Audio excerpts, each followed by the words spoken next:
of a much larger problem. But the political judgment is that not only that they needed tougher enforcement on the part of those regulators, it is also that regulators needed more teeth. That's why you have the consumer agency, and that's why you have the changes about the so-called vocal rules and things like that. There was a judgment made by the legislature that they did not have enough of the tools necessary. See, I would actually disagree with that.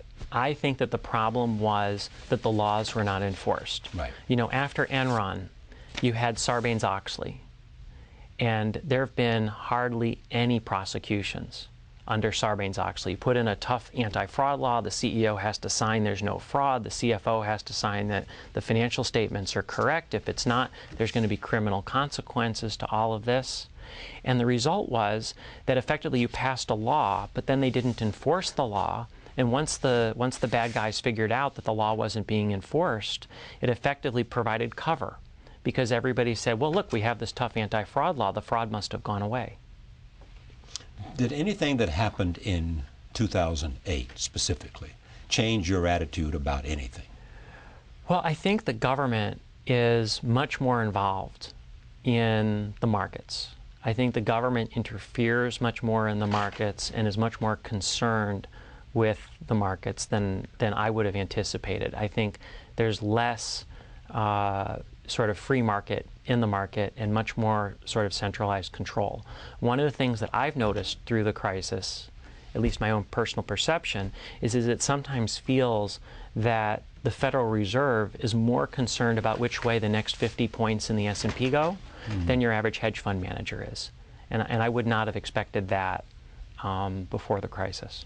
But I want to talk about the concentration on the market, and when I figured out that the Fed was principally concerned with the stock market. Right. When did you figure that out? It was on the Martin Luther King holiday in 2008, which no one will remember, but the markets in the United States were closed and the markets in Europe were open. And over that holiday weekend, on Monday, the European markets fell an enormous percentage. And the U.S. futures market was indicating that the market would be down a lot. And it looked like there must be some huge problem going on in the world.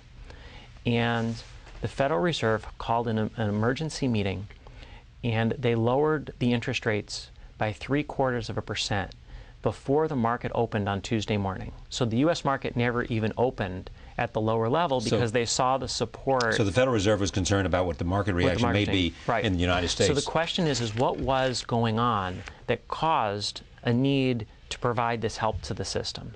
And it later emerged that the Fed didn't really know what the problem was. They simply saw that the markets were down a lot, and within a week it came out that there'd been a rogue trader at a large French bank that had taken on some enormous position, and the French bank, when they discovered this, decided that they weren't going to unwind this in some orderly fashion, but they were going to dump a huge amount of equities to unwind this fellow's positions on a Monday of a holiday weekend, which had a disproportionate effect.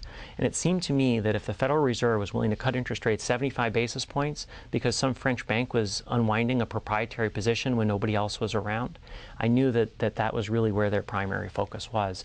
And as I've watched things since then, nothing has really sort of taken me off that belief. This book